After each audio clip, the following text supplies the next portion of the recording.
Imagine you're a cow. You have 4 legs, but for some strange reason you've never needed to actually use them to go get food. Every day it's brought over on a truck and delivered right at your feet. You happen to be covered in mud all the time, but you don't really mind, even though the mud isn't actually mud, it's manure. And it wouldn't bother you so much, but you seem to be getting sick all the time. And even as a cow, it's not very much fun to always be sick. Your friends seem to always be sick too, but every once in a while, once a week or so, a farmer comes by and gives you a shot. After your shot, you sort of feel better, and there's kind of a funny taste to your food, but of course, you've eaten it all your life, so you don't really notice. It's laced with antibiotics and it gives it kind of a sour taste, but what do you know? You're just a cow. Now imagine you're a field. You're somewhere in the US, maybe in middle America, and you're very lonely. Only 2, maybe 3 times a year, this farmer comes out and drives his tractor across you. And then, once a year, he goes and harvests, so back and forth, back and forth. He gives you a pretty decent haircut, but then again, you're alone.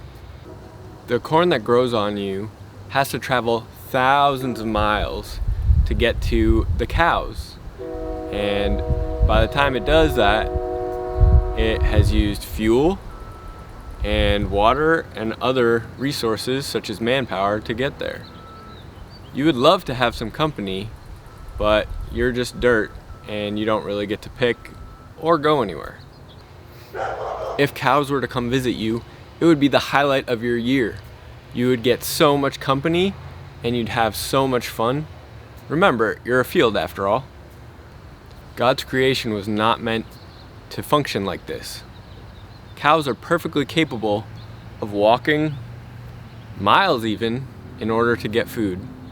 And fields are meant to grow food that can be easily eaten by the animals that live in those fields. We don't have to grow tons of food, ship it way off to different states, and kind of hope and pray that that's the best way to do it. It's very easy to see the design that God has implemented. Shipping food so cows can be sedentary does have its conveniences, but putting an animal that excretes 50 pounds of waste a day, yes, every day, is just poor practice. Empty land suffers as well. Soil, believe it or not, loves manure, and it helps to fertilize the ground. As animals walk upon acres and acres of land, they leave just the right amount of fertilizer for soil to be healthy and productive. In feedlots, however, there's actually too much fertilizer and it ends up destroying fertility because the balance is incorrect. So you might be asking yourself, what can we do? In my opinion, we should be looking to the pioneers. There are 3 men that have stood out in my education over the past years. Those men are Joel Salatin, Alan Nation, and Greg Judy. I'm sure there's other regenerative farmers out there that I just haven't heard of yet. But in my mind, these 3 men set the standard for both animal husbandry and land stewardship. Guys with big tractors and synthetic fertilizers are stuck in the past. We no longer have the available means to pump millions of dollars into convenience farming. We must look to other ways to become more profitable, but also more ecological. Cows need to be properly raised in order to thrive off grass. We don't want these huge, massive animals. Rather, we want something with a small enough frame that it can happily eat grass and grow fat, avoiding feeding cows grains like we've been doing for decades. If you've ever seen a documentary on Andre the Giant, you might know that he constantly lived in pain. That is because of how large his body grew. We might think to ourselves, bigger is better, but I bet if Andre the Giant was here today, he would disagree with that.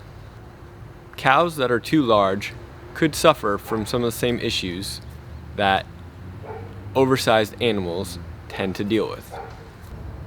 Cattle that cannot be fed 100% grass diet and do well are simply too large. If you have an 1,800 pound bull and similar size offspring, when instead you could have 900 pound cows, they basically will consume the same amount of energy. They'll eat relatively the same amount of grass, drink relatively the same amount of water, but you'll have 2 animals instead of 1. And the smaller animals don't dig up the field as bad when it rains. And yes, it's going to rain. As a farmer, you hope for rain because that's what makes the grass grow, among other things. And so indirectly, it helps the cows to grow. I do have a lot more I think I could say on the subject, but I'm going to leave it here for now. If you disagree with me in any way, please leave a comment below and I will try to address it. All comments are always appreciated. God bless, thanks for watching, and I hope to see you again next week.